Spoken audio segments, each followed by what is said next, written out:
Hello students. इल्यूशंट MCQ series का ये चौथा वीडियो है जिसमें हम सौरमंडल्स के बाकी बचे हुए क्वेश्चंस को सॉल्व करेंगे।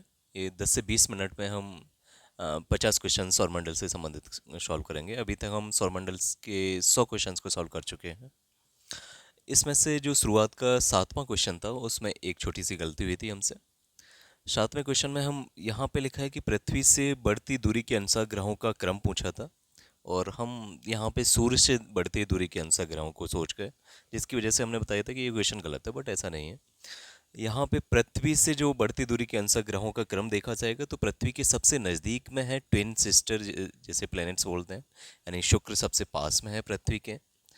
अगर दूरी यानी पृथ्वी से शुक्र पास में है और थोड़ी सा उससे दूर, शुक्र से जो दूरी है उससे थोड़ा सा अधिक दूर है मंगल। फिर आपका पृथ्वी और बुध के बीच में डिस्टेंस ज़्यादा हो जाएगी, और फिर से पृथ्वी और बृहस्पति के बीच में डिस्टेंस ज़्यादा है। यानी ये क्रम रहेगा, शुक्र थोड़ा सा नज़दीक है, पृथ्वी के सबसे नज़दीक है, उसके बाद थोड़ा सा दूर है मंगल, उसके अधिक दूर है बुध, और सर्वाधिक दूर है बृहस्पति, इन चारों ऑप्शन में से। तो यहाँ पे करेक्ट आंसर ऑप्शन बी रहेगा। चलते हैं हम हमने जहाँ पे क्वेश्चन लेक्चर नंबर 3 में 100 क्वेश्चन सॉल्व किए थे, अब 101 से स्टार्ट करेंगे। 101वां क्वेश्चन स्टार्ट कर रहे हैं, जिसमें क्वेश्चन में पूछा गया है किसने सबसे पहले पृथ्वी की परिधि को मापा है। यानी जो पृथ्वी की परिधि है एक छोर से दूसरे छोर पे जाने में, ये किसने सबसे पहले मेजर किया था। तो ऑप्शन दे रखा है हिकेटियस, हेरोडोटस, अरस्तु या इरेटोस्थनीज। ये चारों के चारों आपकी ग्रीक स्कॉलर हैं, ग्रीक विद्वान हैं। इनमें से इरेटोस्थनीज ये 3rd सेंचुरी बीसी में रहा था, यानी 3वीं शताब्दी ईसा पूर्व की बात हो रही है। वहाँ पे एक स्कॉलर था इरेटोस्थनीज, और एक ग्रीक स्कॉलर था जिसने सबसे पहले पृथ्वी की परिधि को मापा था, यानी अर्थ के सर्कमफेरेंस को मेजर किया था। और जो सर्कमफेरेंस आज है लगभग 40,000 किलोमीटर, उतना ही लगभग उस समय पे उसने मेजर कर रखा था। और यही इरेटोस्थनीज है जिसे फादर ऑफ सिस्टमैटिक ज्योग्राफी कहा जाता है, यानी व्यवस्थित भूगोल का जनक कहा जाता है, सिस्टमैटिक ज्योग्राफी का पिता कहा जाता है। और यही इरेटोस्थनीज था जिसने ज्योग्राफी शब्द दिया था। ठीक है। अगला क्वेश्चन है पृथ्वी का ध्रुवीय व्यास उसके विषुवतीय व्यास से कितना कम है। यानी जो पृथ्वी है हमारे, यहाँ पे हम देखेंगे पृथ्वी कुछ इस शेप में है जिसे जियोइड कहा जाता है। एक्चुअली जो शेप होता है जियोइड का शेप होता है ओब्लेट स्पेरोइड, यानी एक स्पीयर था, एक गोला था जिसे दोनों तरफ से ऊपर या नीचे से, यानी दोनों पोल्स के हिसाब से दबाव डाल के बल्ज हो गया है इक्वेटर की तरफ, यानी इधर से फोर्स किया, इधर से फोर्स किया, और यहाँ पे इसकी चौड़ाई ज़्यादा बढ़ गई है, यानी इक्वेटर पे चौड़ाई बढ़ गई है। अब जब इक्वेटर पे चौड़ाई बढ़ेगी तो वहाँ पर जो व्यास रहेगा, व्यास क्या होता है, एक छोर से दूसरे छोर की दूरी, तो ये वाली डिस्टेंस ज़्यादा हो जाएगी, यानी विषुवत रेखा के पास जो व्यास रहेगा उसकी डिस्टेंस ज़्यादा हो जाएगी, जबकि जो जो एक ध्रुव से यानी नॉर्थ पोल से उत्तरी ध्रुव से साउथ पोल के बीच की दूरी है वो कम हो जाएगी, यानी ध्रुवीय व्यास कम होगा जबकि विषुवतीय व्यास ज़्यादा होगा। अब ये कितना है, तो विषुवतीय व्यास है आपका इक्वेटोरियल जो डायमीटर है वो है 12,756 किलोमीटर, जबकि पोल्स का डायमीटर है एक पोल से दूसरे पोल के बीच में है वो है 12,714 किलोमीटर। अब इन दोनों के बीच में जो डिफरेंस रहेगा वो लगभग कितना कितना रहेगा ये पूछा है। तो यहाँ पे 12,756 में से जब आप 12,714 घटाओगे तो लगभग ये आएगा ऑप्शन बी, यानी लगभग 43 किलोमीटर के आसपास। तो 102 में का करेक्ट आंसर हो जाएगा ऑप्शन बी। अब यहाँ पे देखते हैं कि एक्चुअल में रेडियस कितनी मानी जाती है पृथ्वी की। तो अधिकतर बुक्स में आप सीधे से देखोगे कि जो व्यास है, सॉरी त्रिज्या है पृथ्वी की, वो 6400 किलोमीटर मानी जाती है, बट रियलिटी में इतनी नहीं है।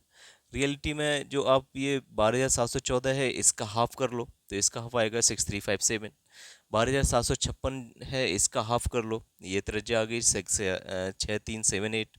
अब ये दोनों त्रिज्याओं का जब औसत निकालोगे, अब स्फीयर का औसत निकालना है तो इस फॉर्मूले से निकलेगा, और जब इस फॉर्मूले में पुट करोगे तो ये आएगा 6,371 किलोमीटर, यानी जो रेडियस है त्रिज्या है पृथ्वी की वो है 6,371 किलोमीटर। ठीक है, जिसको हम 6400 किलोमीटर भी मान लेते हैं। अगला क्वेश्चन देखते हैं। पृथ्वी का विषुवतीय व्यास लगभग कितना है? पृथ्वी का विषुवतीय व्यास लगभग कितना है? तो अभी हमने देखा था कि 12,756 किलोमीटर था, यानी ऑप्शन बी यहाँ पे करेक्ट रहेगा, 12,750 किलोमीटर के आसपास है। अगला क्वेश्चन है, पृथ्वी को उसके काल्पनिक अक्ष पर घूमने को क्या कहते हैं? यानी ये पृथ्वी है, एक मिनट, ये आपका पृथ्वी है और यहाँ पे उत्तरी ध्रुव है, यहाँ पे दक्षिणी ध्रुव है, और इस लाइन पे पृथ्वी घूम रही है, और ये कितना झुका हुआ है? 23.5 डिग्री झुका हुआ है। अब ये जो अक्ष जिस पे घूम रही है पृथ्वी, उस घूमने को क्या कहते हैं? तो इसको बोलेंगे घूर्णन या रोटेशन, इंग्लिश में बोलेंगे रोटेशन। यानी अपनी जगह पर ही अपने अक्ष पर घूमने को बोलते हैं घूर्णन या रोटेशन, जबकि सूर्य के चारों ओर घूमने को बोलते हैं परिभ्रमण, रिवोल्यूशन। ठीक है।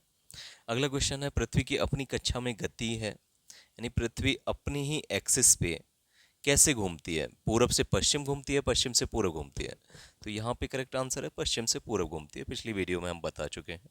इसी वजह से हमें सूर्य, चांद, तारे, जितने भी सितारे हैं वो सब पूरब से पश्चिम की ओर जाते हुए दिखते हैं, क्योंकि हमारी पृथ्वी पश्चिम से पूर्व घूम रही है। करेक्ट आंसर ऑप्शन ए रहेगा। अगला क्वेश्चन है क्वेश्चन नंबर 106, पृथ्वी तथा सूर्य के मध्य सर्वाधिक दूरी किसके दौरान होती है? ऑप्शन पहला दे रखा है उत्तर अयनांत, दक्षिण अयनांत, अपसौर या उपसौर।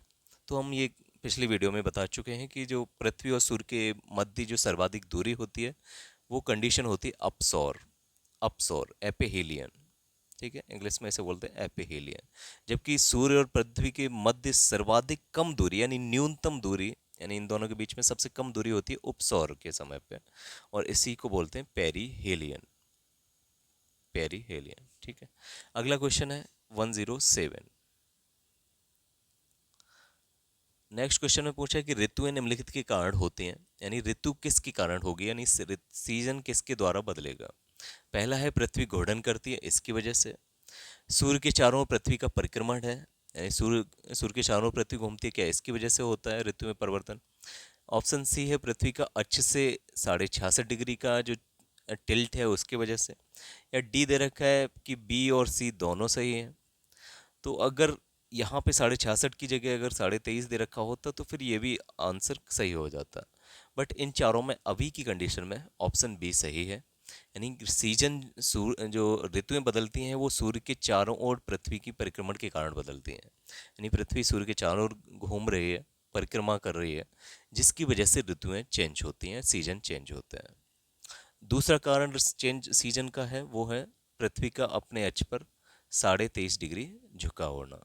ठीक है, तो दो कारण है ये। अगला क्वेश्चन है 108, पृथ्वी से आकार में छोटे ग्रह कौन से हैं? इन चारों में से देखते हैं कि कौन छोटा है पृथ्वी से आकार में। तो पृथ्वी से आकार में यहाँ इन चारों में से शुक्र और मंगल ये दोनों ही पृथ्वी से छोटे हैं, तो करेक्ट आंसर ऑप्शन सी रहने वाला है। अगला क्वेश्चन है 109, निम्न में से किसने पहली बार कहा कि पृथ्वी गोल है? अरस्तु, यानी जिसे अरिस्टोटल कहा जा रहा है, कॉपरनिकस, स्ट्रैबो, या इनमें से कोई नहीं?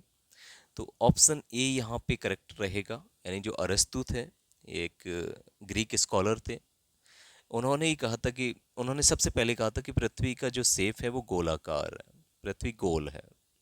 जबकि जो कॉपरनिकस है, ये हम पिछली वीडियो में बता चुके हैं, इसने बोला था कि पृथ्वी सूर्य के चारों ओर घूम रही है, यानी सूर्य ब्रह्मांड के केंद्र में है और बाकी चीजें सूर्य के चारों ओर घूमती हैं, जिसको बोलते हैं हेलियोसेंट्रिक, हेलियोसेंट्रिक कॉन्सेप्ट। तो हेलियोसेंट्रिक कॉन्सेप्ट दिया था, यानी सूर्य केंद्रीय सिद्धांत दिया था कॉपरनिकस ने। जबकि अरस्तु ने बोला था कि पृथ्वी गोल है, यानी शेप के बारे में बताया, पृथ्वी के शेप के बारे में अरस्तु ने बताया था। यहाँ पे करेक्ट आंसर ऑप्शन ए रहेगा। अगला क्वेश्चन है 110, पृथ्वी की धुरी है, यानी 110 क्वेश्चन है कि पृथ्वी की धुरी है कैसी है? पृथ्वी की धुरी क्षैतिज है, यानी एकदम सीधी है, यानी पृथ्वी कुछ इस तरीके से सीधी है? ऐसा नहीं है, पृथ्वी क्या है, अपने अक्ष पर झुकी हुई है। तो ऑप्शन ए करेक्ट आंसर रहेगा। कितना झुका हुआ है? 23.5 डिग्री झुकी हुई है। अगला है, पृथ्वी के अतिरिक्त किस ग्रह पर वायुमंडल पाया जाता है? तो इस चारों के अलावा भी लगभग कई सारे प्लैनेट्स पे, कई सारे ग्रहों पर वायुमंडल पाया जाता है, बट पृथ्वी के लगभग, पृथ्वी का जैसा वायुमंडल है लगभग वैसा ही वायुमंडल इन चारों में से किस पे पाया जाएगा? तो कुछ हद तक मंगल ग्रह पर इस तरीके का वायुमंडल पाया जाता है। लेकिन मंगल ग्रह पे क्या होता है, 95% जितना भी वायुमंडल है उसका CO2 होता है, और कार्बन डाइऑक्साइड की मात्रा सबसे ज़्यादा है मंगल ग्रह के वायुमंडल में। और ये इसका जो वायुमंडल है वो अभी उतना सघन नहीं हो पाया जितना पृथ्वी के पास है। ये लगभग पृथ्वी से 100 गुना कम सघन है इसका वायुमंडल। फिर भी पृथ्वी के अतिरिक्त किस ग्रह पर वायुमंडल पाया जाएगा, तो इन चारों में से यहाँ पे करेक्ट आंसर ऑप्शन डी रहेगा। अगला है लाल रंग का दिखाई देने वाला ग्रह कौन सा है, तो लाल रंग से का दिखाई देता है मंगल, क्योंकि यहाँ पे फेरिक ऑक्साइड की प्रेजेंस ज़्यादा है। अगला है पृथ्वी के अतिरिक्त किस ग्रह पर ऋतु परिवर्तन संभव है।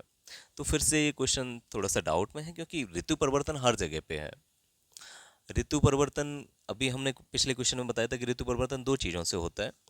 जैसे यहाँ पे सन है और सन के चारों तरफ कोई भी प्लेनेट मूव करता है, तो एक कंडीशन यहाँ होगी, कभी यहाँ होगा प्लेनेट, कभी यहाँ होगा, तो इस रोटेशन या रिवोल्यूशन परिक्रमा की वजह से ऋतु परिवर्तन होगा। दूसरा, अपने अक्ष पर कितना प्लेनेट झुका हुआ है, इसकी वजह से भी ऋतु परिवर्तन होता है, यानी दो चीज़ों की वजह से होता है। अब हर प्लेनेट, कोई भी ग्रह है वो सूर्य के चारों ओर घूम रहा है। दूसरा, हर जो भी कोई भी प्लेनेट है, जितने भी आठों ग्रह हैं, सभी अपने अक्ष पर थोड़ा बहुत झुके हुए हैं। बट जो जितना ज़्यादा झुका होगा उसका ऋतु उतने ही लंबे समय तक रहेगी। जैसे अगर पृथ्वी की बात करें तो अ, लगभग 4 सीजन अगर हम मान के चलें कि पृथ्वी पर 4 सीजन होते हैं। गर्मी आती है, वर्षा आती है, आपका शीत पड़ता है काफ़ी। तीन ही मान के चलो कि गर्मी, वर्षा और शीत पड़ता है, ठंड का समय हो जाता है। अगर तीन ही ऋतु मान के चलो तो 4 4 महीने का टाइम मिल जा रहा है। लेकिन ये क्यों मिल पा रहा है, क्योंकि ये 23.5 डिग्री झुकी है। अगर यही हम यूरेनस की बात करेंगे, जो अपने अक्ष पर लगभग 98% झुका हुआ है, जिसे हम लेटा हुआ ग्रह बोलते हैं, जो कुछ इस तरीके से झुका हुआ है, तो उसके तो एक हिस्से पर यानी उत्तरी ध्रुव पर काफ़ी लंबे समय तक एक जैसी ही ऋतु रहेगी। लगभग 30 से 40 साल एक जैसा ही सीजन रहेगा। फिर 30 से 40 साल बाद बदलेगा उसका सीजन। तो जितना जिसका झुकाव रहेगा उतना ही ज़्यादा उसका सीजन का टाइम रहेगा। अब पृथ्वी 23.5 डिग्री झुकी है, तो उसका सीजन लगभग 3 से 4 महीने में बदल जा रहा है। अब इससे भी अगर कम झुका होगा कोई ग्रह, तो उसका सीजन उतना ही जल्दी बदल जाएगा। तो झुकाव की वजह से भी ऋतु परिवर्तन संभव है।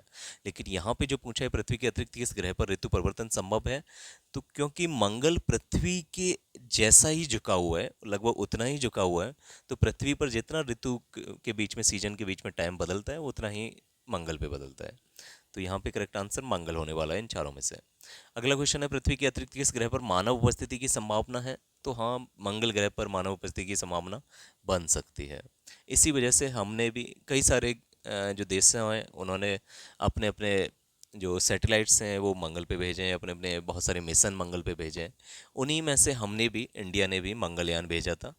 और ये मंगलयान हमने सन 2013 में भेजा था, जो एक MOM था, यानी मार्स ऑर्बिटर मिशन था, यानी मंगल की सतह पर नहीं उतरेगा। वो मंगल की कक्षा में ही, जो उसकी ऑर्बिट है मंगल की, वहाँ पर घूमने लगेगा। और यही हुआ, सन 2014 में वो यान पहुँचा, 23 सितंबर को, सॉरी 24 सितंबर को, और वहाँ पे सक्सेसफुली वो उसकी ऑर्बिट में रोटेट करने लगा। ठीक है, तो मंगल पर मानव उपस्थिति की संभावना बन सकती है। अगला क्वेश्चन है प्रथम बार मंगल ग्रह पर उतरने वाला अंतरिक्ष यान कौन सा था। तो इंडिया ने अंतरिक्ष यान मंगल की सतह पर नहीं उतारा है। हमारा जो मिशन था, एक ही मिशन है हमारा, इंडिया ने जो मंगल पे भेजा है वो मंगलयान के नाम से था, जो एक मार्स ऑर्बिटर मिशन था, जिसमें हमने मंगल की सतह पर ना उतार कर मंगल की जो ऑर्बिट थी उसमें घुमाया है। लेकिन जो नासा है, उसने अपना जो अंतरिक्ष यान है वो मंगल ग्रह पर सबसे पहले उतार दिया था, जिसका नाम था पाथ फाइंडर। तो यहाँ पे करेक्ट आंसर ऑप्शन डी रहेगा। अगला है किसमें पृथ्वी के अलावा अन्य जीवन की संभावना है, क्योंकि वहाँ का पर्यावरण जीवन के लिए बहुत अनुकूल है।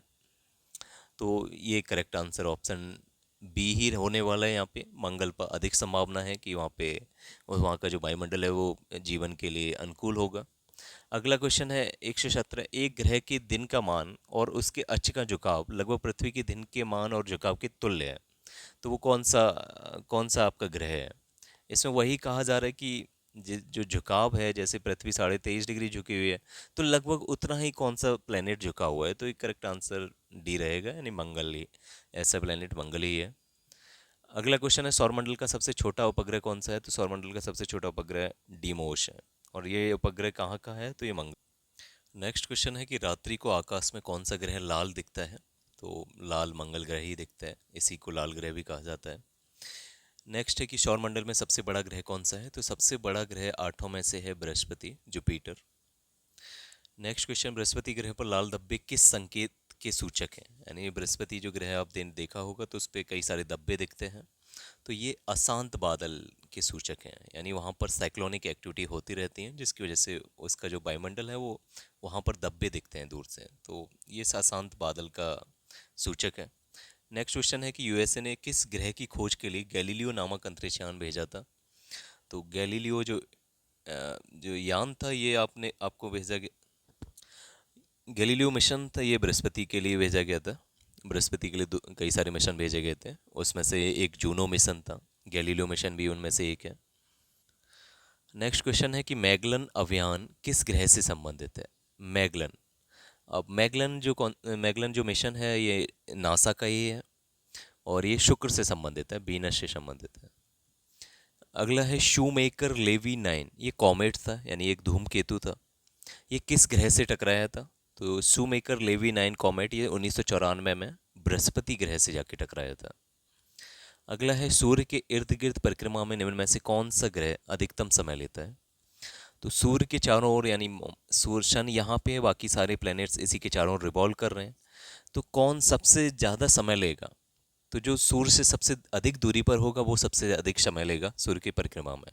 बट यहाँ पर इन चारों में से आपको बताना है, तो इन चारों में से बृहस्पति सूर्य से काफ़ी दूर है, तो ये बृहस्पति आपका अधिक समय लेगा सूर्य के चारों ओर परिक्रमा करने में। करेक्ट आंसर ऑप्शन बी रहेगा। नेक्स्ट क्वेश्चन है, सौरमंडल का सबसे बड़ा ग्रह निम्नलिखित में से कौन सा है? तो सौरमंडल का जो सबसे बड़ा ग्रह है, सॉरी यहाँ पे उपग्रह पूछा है ना कि ग्रह, तो सौरमंडल का सबसे बड़ा उपग्रह ये बृहस्पति का उपग्रह है और इसका नाम है गैनीमेड। नेक्स्ट क्वेश्चन, निम्नलिखित ग्रहों में से किसके चारों ओर वलय हैं, यानी रिंग्स पाई जाती हैं? वलय का मतलब होता है रिंग्स। अब ये रिंग किसकी हैं? तो ये शनि है।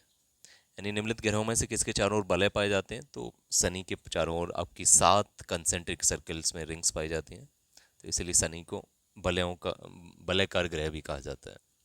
नेक्स्ट क्वेश्चन है कि नासा के किससे संबंधित मिशन का नाम जूनो है? तो अभी हमने बताया कि जूनो जो मिशन है वो बृहस्पति के लिए भेजा गया था और नासा का मिशन है ये, और नासा जो एजेंसी है ये यूएसए की है। अगला क्वेश्चन है, सौरमंडल के बड़े उपग्रहों में से एक टाइटन निम्न में से किसका उपग्रह है? टाइटन किसका उपग्रह है? शनि का उपग्रह है, सैटर्न का। अगला क्वेश्चन है कि शनि ग्रह के वायुमंडल में निम्नलिखित में से कौन सी गैस सबसे अधिक मात्रा में पाई जाती है? तो शनि, यानी जितने भी जोबियन, यानी शुरुआत के हमने 4 जो उपग्रह देखे, हम जानते हैं कि टोटल सूर्य के पास 8 ग्रह हैं, जिस टोटल मिला के जिसको सौरमंडल के 8 ग्रह कहा जाता है। अब इसके जो शुरुआती 4 ग्रह हैं, जिसमें बुध, शुक्र, पृथ्वी और मंगल आते हैं, ये चारों आपके पार्थिव ग्रह हैं, टेरेस्ट्रियल प्लैनेट्स हैं जिन पे चट्टानें पाई जाती हैं। बाकी के जो लास्ट के जो 4 ग्रह हैं, जिसमें आपका बृहस्पति आता है, शनि आता है, अरुण आता है, वरुण आता है, ये चारों के पास गैस की मात्रा काफ़ी अधिक है, जिसकी वजह से इन्हें गैसी ग्रह भी कहा जाता है या गैसियस प्लैनेट्स कहा जाता है। वैसे ही शनि ग्रह भी एक गैसियस प्लैनेट है, और यहाँ पे सबसे ज़्यादा जो गैस पाई जाती है वो हाइड्रोजन है, यानी हाइड्रोजन का 96%, यानी शनि जिससे भी बना हुआ है उसमें सबसे ज़्यादा जो गैस है वो 96% हाइड्रोजन है। बाकी के 3.25% पे हीलियम है, और बाकी जो बची गैसें हैं उनमें मीथेन सबसे ज़्यादा पाया जाता है, उसके बाद अमोनिया है। तो यहाँ पे पूछा है कि शनि ग्रह के वायुमंडल में सबसे सबसे अधिक कौन सी गैस पाई जा रही है? तो इन चारों में से सबसे अधिक मीथेन पाई जाती है। ठीक है, करेक्ट आंसर ऑप्शन सी रहने वाला है। शनि ग्रह को सर्वप्रथम किस खगोल शास्त्री ने देखा था? तो शनि ग्रह की अपनी नग्न आंखों से जो खोज की थी वो गैलीलियो ने की थी। गैलीलियो गैलीली ये इटालियन आपका एस्ट्रोनॉमर था, इटली के रहने वाले थे। तो शनि ग्रह को सर्वप्रथम किस खगोल शास्त्री ने खोजा था? गैलीलियो ने। अगला क्वेश्चन है कि नंगी आंखों द्वारा दिखने वाला सबसे दूर का ग्रह कौन सा है? तो शनि ही है, जो नग्न आंखों से खोजा जाने वाला अंतिम ग्रह रहा है। अगला क्वेश्चन, शनि ग्रह के चारों ओर पाए जाने वाले वलयों की संख्या कितनी है? तो कितनी रिंग्स पाई जाती हैं शनि के चारों ओर? तो 7 रिंग्स पाई जाती हैं। निम्नलिखित में से किस ग्रह का घनत्व तो सबसे कम है, यानी डेंसिटी किसकी सबसे कम है? तो इन चारों में से पृथ्वी, मंगल, शुक्र और शनि में से जो सबसे कम डेंसिटी है वो डेंसिटी रहेगी आपकी शनि के। ये हम तीनों जानते हैं कि ये पार्थिव ग्रह हैं, तो पृथ्वी, मंगल, शुक्र तो इन तीनों की डेंसिटी काफ़ी अधिक होगी, जबकि शनि एक गैसियस ग्रह है, इसकी वजह से यहाँ की इस ग्रह का घनत्व कम होगा। अगला क्वेश्चन है, सौरमंडल का दूसरा सबसे बड़ा ग्रह कौन सा है? तो सौरमंडल में सबसे बड़ा ग्रह है आपका बृहस्पति, और बृहस्पति के बाद दूसरा सबसे बड़ा ग्रह है शनि। अगला क्वेश्चन है, शनि यानी सैटर्न ग्रह का सबसे बड़ा उपग्रह कौन सा है? तो सैटर्न का सबसे बड़ा उपग्रह है टाइटन। ठीक है। और इससे पहले हमने देखा था कि सबसे बड़ा उपग्रह पूरे सोलर सिस्टम में कौन सा है, तो वो गैनीमेड था। गैनीमेड किसका था? बृहस्पति का। यानी हम जानते हैं कि सौरमंडल का सबसे बड़ा ग्रह कौन सा है, तो बृहस्पति है, यानी जुपिटर है।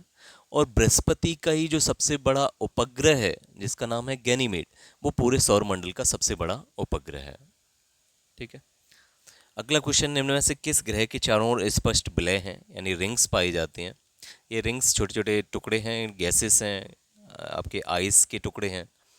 और ये रिंग्स किसके चारों ओर स्पष्ट रूप से पाई जाती हैं? तो शनि के चारों ओर लगभग 7 रिंग्स पाई जाती हैं।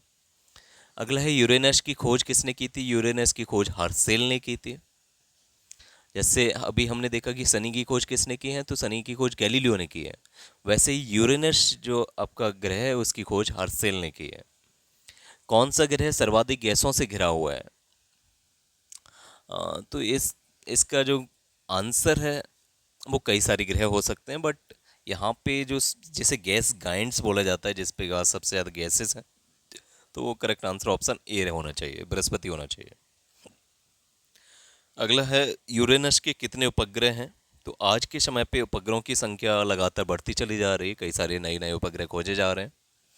तो अभी की कंडीशन में जो मरकरी यानी जो बुध है उसके पास कोई भी उपग्रह नहीं है। दूसरे नंबर पे आपका शुक्र आता है, वीनस आता है, उसके पास भी कोई उपग्रह नहीं है, क्योंकि इन दोनों के नज़दीक सबसे बड़ा तारा हमें हमारे सौरमंडल का सबसे बड़ा सेलेस्टियल बॉडी है, यानी सूर्य है।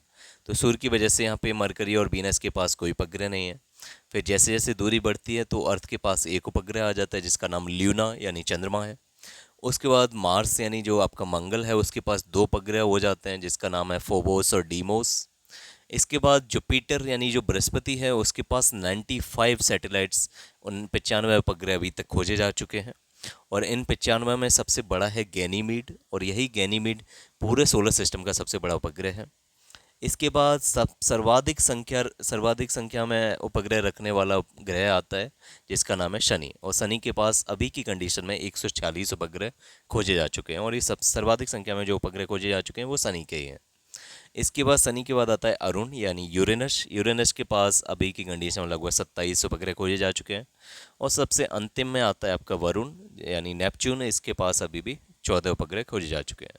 तो ये अभी संख्या है। तो यहाँ पे पूछा है कि यूरेनस के कितने उपग्रह हैं, तो 27 उपग्रह हैं। अगला क्वेश्चन है कि पश्चिम की ओर भ्रमण करने वाला ग्रह कौन सा है? यानी पूरब से पश्चिम की ओर जो ग्रह भ्रमण करता है उसका नाम क्या है?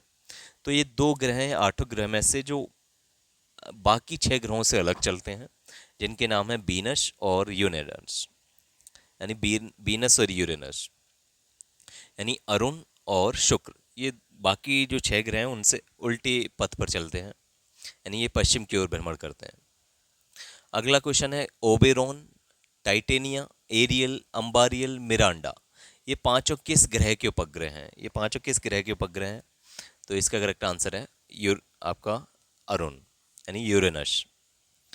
अगला क्वेश्चन कि अपनी धुरी पर सूर्य की ओर अधिक झुकाव के कारण निम्न में से कौन सा ग्रह लेटा हुआ ग्रह कहता है? लेटा हुआ ग्रह के उपनाम से जाना जाता है, किसको हम लेटा हुआ उपग्रह बोलते हैं? तो क्योंकि अरुण अपने अक्ष पर लगभग 98 डिग्री झुका हुआ है, इसी की वजह से हम इसको लेटा हुआ ग्रह कहते हैं। इंग्लिश में इसे यूरेनस कहा जाता है। नेक्स्ट क्वेश्चन है कि यूरेनस सूर्य के चारों ओर एक चक्कर कितने वर्षों में लगाता है? तो ये 84 ईयर्स में लगाता है। अन्य ग्रहों की अपेक्षा विपरीत दिशा में घूमने वाला ग्रह कौन सा है? तो अभी हमने बताया कि अन्य ग्रहों की अपेक्षा विपरीत दिशा में यानी पश्चिम की ओर घूमता है आपका यूरेनस, अरुण। अगला यानी 146 क्वेश्चन है कि कौन सा ग्रह हरे प्रकाश को उत्सर्जित करता है? तो हरे प्रकाश को यूरेनस ही उत्सर्जित करता है। यूरेनस पे एक्चुअली मीथेन गैस बहुत अधिक मात्रा में पाई जाती है, तो मीथेन गैस सूर्य की प्रकाश को एब्जॉर्ब कर लेती है और ग्रीन लाइट के यानी ब्लू और ग्रीन लाइट को इमिट करती है। जिसकी वजह से यह ग्रह हरा ग्रह दिखता है। अगला है सौर परिवार के निम्न ग्रहों में से कौन सा ग्रह सबसे अधिक ठंडा है। तो जो सबसे अधिक दूरी पर होगा वही सबसे अधिक ठंडा होगा, यानी इन चारों में से नेपच्यून सबसे अधिक ठंडा है, जिसको वरुण कहा जाता है। अगला 148 क्वेश्चन है कि किस गैस की उपस्थिति के कारण वरुण ग्रह हरे रंग का दिखाई देता है। यानी अभी हमने बताया कि यूरेनस यानी अरुण ग्रह हरे रंग का होता है, किसकी वजह से? मीथेन की वजह से। वैसे ही मीथेन की प्रेजेंस वरुण ग्रह पे भी अधिक मात्रा में होती है, जिसकी वजह से आपका वरुण ग्रह भी हरे रंग का दिखाई देता है। बट अगर आपके क्वेश्चंस में आए तो आप यूरेनस पे ही टिक करेंगे। अगला क्वेश्चन है, निम्नलिखित में से कौन से दो ग्रह सहोदर भाई के नाम से जाते हैं। अभी तक हमने ज्यादातर क्वेश्चंस में पढ़ा होगा twin planets. Twin planets, twin means अब भाई बहन। अब भाई बहन किसको बोला जाता है या जुड़वा बहन किस ग्रहों को बोला जाता है? तो वो पृथ्वी और शुक्र को बोला जाता है, वीनस को बोला जाता है। बट यहाँ पर सहोदर भाई किसको कहा जा रहा है? तो अरुण और वरुण को सहोदर भाई कहा जाता है।